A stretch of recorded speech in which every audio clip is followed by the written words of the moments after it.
War 2 মুভির দ্বিতীয় গানের একটি প্রোমো ভিডিও চলে এসেছে ইউটিউবে এবং মেকার্সরা জানিয়ে দিয়েছে এটা শুধুমাত্র 14 তারিখে থিয়েটারেই রিলিজ করা হবে যখন মুভিটি আমাদের সামনে আসবে। তো গানটিতে আমরা যে সকল কিছু দেখলাম এবং গানটি কি আগের বারের সাথে সেই লেভেল ম্যাচ করতে পেরেছে সেটা নিয়ে আজকের এই পুরো ভিডিও জুড়ে আমি কথা বলতে চলেছি। আসলে ইউটিউবে এই 35 সেকেন্ডের যে প্রোমো ভিডিওটি রিলিজ করা হয়েছে তা যদি আমরা দেখি তাহলে খেয়াল করলে দেখবেন যে ঋত্বিক রোশন এবং এনটিআর তাদের নিজস্ব জায়গা থেকে সর্বোচ্চ দেওয়ার চেষ্টা করেছে। তাদের ড্যান্স স্টেপ বলুন কিংবা বডি ল্যাঙ্গুয়েজ বলুন দুজনের সাথে খুব ভালোভাবে ম্যাচিং করে গিয়েছে এবং সত্যি কথা বলতে কি যারা এনটিআর ফ্যান এবং ঋত্বিক রোশনের ফ্যান রয়েছেন তাদের কাছে এই বিষয়টা অনেকটাই আগুন ধরিয়ে দিয়েছে। কিন্তু এখানে আমার যেটা মনে হলো যে ধুনটা খুব একটা আমার মনে ধরেনি। আপনাদের হয়তোবা এখনও মনে রয়েছে গতবার যখন ওয়ার মুভি এসেছিল সেখানে টাইগার শ্রফ এবং ঋত্বিক রোশন একই ফ্রেমে পারফরমেন্স করেছিল জয় জয় শিব শঙ্কর নামক একটি গানে এবং এই গানটি এতটাই এনার্জেটিক ছিল যে সত্যি কথা বলতে ইউটিউবে একরকম পুরোপুরি ট্রেন্ডিংয়ে চলে এসেছিল এবং অনেক দিন ধরে মানুষের মাঝে একটা জায়গা করে নিয়েছিল গানটি। কিন্তু সত্যি কথা বলতে এখানে আমরা সেটা পাইনি। অনেকটাই আশা হতো, কেননা যেই লেভেলের গান প্রয়োজন, যেই এনার্জিটা প্রয়োজন সেটা এবারে অনেকটাই মিসিং। আপনি খেয়াল করলে দেখবেন যে রোমান্টিক ট্র্যাক যেটা এসেছে সেটাও আগের বারের ঘুঙরুর সাথে ম্যাচিং করতে পারেনি। আসলে বুঝতে পারছি না যে মেকার্সদের এখানে কি হয়েছে। গানের যেই সুর এবং কথা এখানে সেই এনার্জি, সেই পাওয়ার এবং আগের সাথে যে লেভেলটা সেটা অনেকটাই ম্যাচিং হয়নি এবং আমার কাছে কেমন জানি মনে হচ্ছে গানটা অনেকটাই ফ্যাকাশে লেগেছে।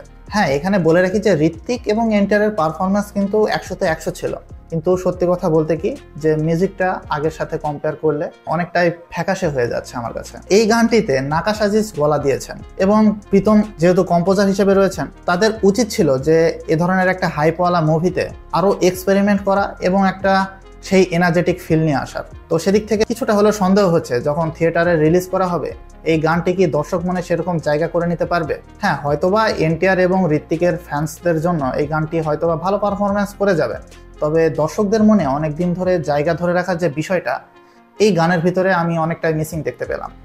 আমরা সকলেই জানি যে ঋত্বিক রোশন কিন্তু বলিউড থেকে একটা বড় ধরনের স্টার এবং তার বিগত যে সকল মুভি রয়েছে ওয়ার বলুন বা ব্যাং ব্যাংয়ে বলুন সে খুব ভালো ধরনের নেচেছিল এবং আমরা সকলেই জানি সে বলিউডের অন্যতম সেরা একজন ড্যান্সার। অন্যদিকে আপনি এনটিআরের কথা ভেবে দেখুন, সে কিন্তু যতটা ভালোভাবে এনার্জেটিক ফিলে নাচতে পারে তার নাটু নাটু সঙ্গে আমরা দেখেছি এবং সকলকে নাচাতেও পারে সে। তো সেদিক থেকে দুইজন বড় বড় স্টারকে এক স্ক্রিনে নিয়ে এসেছে, তাহলে ভাই এত অবহেলা কেন? এই মুভিটিতে যতটুকু হাইপ তৈরি করার কথা ছিল ততটুকু হাইপ তৈরি করতে কেন পারছে না? আপনি খেয়াল করলে দেখবেন যে 14 তারিখে কুলি মুভি রিলিজ হচ্ছে এবং হলে যেহেতু রিলিজ হচ্ছে দুটি মুভি একসাথে, কুলির যে হাইপ তুলেছে অর্থাৎ ওখানে যে মিউজিক কম্পোজার হিসেবে অনিরুদ্ধ রয়েছে তার অন্যান্য যে সকল গান আপনি বাদই দেন, মনিকা বলুন বা চিকিতু বলুন, আপনি খেয়াল করলে দেখবেন যে পাওয়ার হাউস গানটি যে পাওয়ার দিয়েছে এবং রজনীকান্তের এত বছর বয়স হয়ে গিয়েছে তারপরেও তাকে একটা ফুল সোয়াগে দেখিয়েছে। তো সেদিক থেকে কিন্তু কুলির হাইপটা কিন্তু বেড়ে গিয়েছে এ সকল ধরনের বিজিএম এবং গানের প্রভাবে। কিন্তু ওয়ার 2 মুভির ক্ষেত্রে আপনি একটা বলিউড মুভিকে প্যান ইন্ডিয়ান লেভেলে নিয়ে যেতে চাচ্ছেন, তাহলে এত অবহেলা কেন? এত বড় বড় স্টার এবং তাদেরকে সঠিকভাবে ব্যবহার কেন করতে পারছে না? তো আমার মনে হয় এ বিষয়ে মেকার্সদের আরও এক্সপেরিমেন্ট করা উচিত ছিল, কেননা যদি এক্সপেরিমেন্ট ভালো হতো তাহলে গানের এনার্জি এবং পাওয়ার ভালোভাবে ম্যাচিং করতে পারতো আগের বারের সাথে। তো সেদিক থেকে অনেকটাই ফ্যাকাশে হয়েছে এবারের গান এবং এটা প্যান ইন্ডিয়ান লেভেলের সাথে ম্যাচিং করেনি। আমার কাছে পার্সোনালি খুব একটা ভালো লাগেনি। তো শুধুমাত্র এটা ধুন, ফুল সং যখন আসবে তখন আমি চেষ্টা করব সেই গানটিও দেখার। তো সেই গানের উপরে একটা সম্পূর্ণ রিভিউ আনার চেষ্টা করব আমাদের এই চ্যানেলে। তো জানি না বলিউডে কি হয়েছে যে প্রথম পর্ব যে সকল মুভির থাকে এবং সিকুয়েল নিয়ে আসা হয়, তো সিকুয়েলের ক্ষেত্রে অনেকটাই অবহেলায় পরিণত হয় এবং প্রথম পর্বের সাথে সেটা ম্যাচিং করতে পারে না। আপনি সাউথে যদি দেখেন যে বাহুবলী মুভির কথা ভাবেন, পার্ট 1 থেকে পার্ট 2 তারা বেটার করার চেষ্টা করেছে এবং পুষ্পাকেও দেখেন, আপনারা যদি পার্ট 1 দেখেন এবং পার্ট 2 দেখেন, পার্ট 2 কিন্তু অনেক বড় স্কেলে তৈরি করা হয়েছে। এখানে ওয়ার 2 মুভি বড় স্কেলে তৈরি করা হলেও পার্ট 1-এর সাথে কিন্তু এখনও সেই হাইপটা ক্রিয়েট করতে পারেনি। তো আমার মনে হয় যারা ওয়ার 2 মুভির মেকার্সরা রয়েছেন এবং প্রমোশন ইভেন্টে যারা যুক্ত রয়েছেন তাদের উচিত এই মুভিটির হাইপ আরও তুলে ধরা এবং যেহেতু এখনও প্রায় 1 সপ্তাহ বাকি রয়েছে তাদের উচিত আরও ইউনিকভাবে প্রমোশন করা, তাহলে শুধুমাত্র এই মুভিটির বাজি পাল্টে যেতে পারে। তো আমি একজন ছোট রিভিউয়ার হিসেবে এই গানে এ ধরনের মন্তব্য প্রকাশ করতে পারি, তাহলে অবশ্যই মেকার্সদের মাথা তো আরও বড়, তাদের উচিত ছিল এই গানটির হাইপ আরও সুন্দরভাবে ক্রিয়েট করা।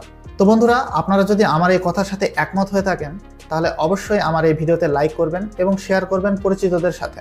আর 14 তারিখ আসতে চলেছে ঋত্বিক রোশন এবং এনটিআরের ফেস অফ। তো সেই মুভিটির সম্পর্কে এবং এই গানটির সম্পর্কে আপনার যে সকল পার্সোনাল ধারণা রয়েছে তা অবশ্যই নিচের কমেন্ট বক্সে জানিয়ে দিন, কেননা কমেন্ট বক্স শুধুমাত্র আপনাদের জন্যই খোলা। তো বন্ধুরা, আমরা আমাদের এই চ্যানেলে নিত্য নতুন রিভিউ এবং রিয়াকশন ভিডিও নিয়ে আসি।